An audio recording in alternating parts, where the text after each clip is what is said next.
My wife attended a client appreciation dinner where my business partner, Richard Dalton, dragged her into a private dining room and assaulted her. I was right next door. I heard her screaming my name, her voice tearing at the seams, but I never pushed that door open. Afterward, she broke down and called the cops. On the day of the trial, I took the witness stand and testified that it was consensual. I told the court that she was the one who undressed and climbed onto his lap. The judge ruled right then and there, insufficient evidence. Richard was acquitted. My wife smashed her stainless steel Yeti tumbler directly into my forehead. Jack Collins, I want a divorce. You're a monster. Everyone said I was an animal, a coward, a piece of trash, but nobody knew that I had been waiting for this exact day for 3 agonizing months. Jack, get out here right now! Isabel's voice chased me down the courthouse corridor. I didn't turn around. Blood was pooling at my eyebrow, tracing a hot line down my cheek. She had swung that tumbler with everything she had, splitting the skin clean open. Stop right there! She lunged, grabbing my arm and jerking me around. Her face was a mess of running mascara and tears, eyes swollen into slits. How could you perjure yourself for him? I looked down at her, silent. I am your wife. I was violated. You were right outside that door. You heard me. Why didn't you come in? Her fists hammered against my chest, frantic and desperate. Tell me why. I caught her wrists, peeling her fingers from my collar. Stop making a scene. Those words drained the last drop of life from her. Isabel stumbled back. Stop making a scene?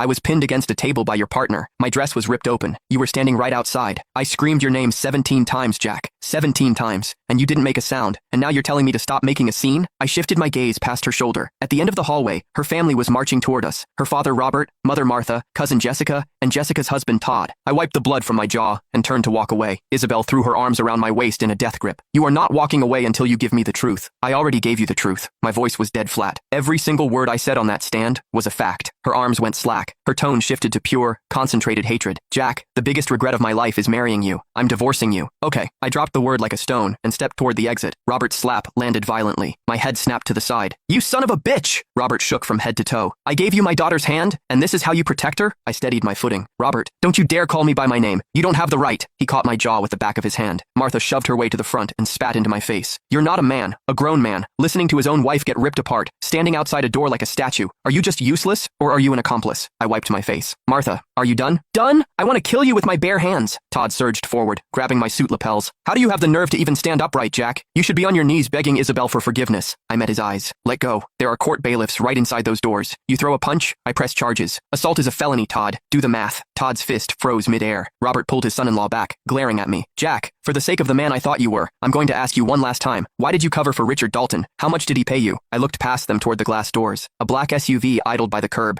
Its tinted window rolled halfway down. There's nothing to explain. You! Martha lunged, throwing wild slaps and kicks. The extended family swarmed in, screaming venom. Someone tossed a cup of muddy coffee, splashing across my hair and face. I stood exactly where I was, letting them shove me back and forth. Blood from my forehead mixed with cold coffee, staining my white dress shirt, a dark, rust-colored brown. The phone in my pocket buzzed.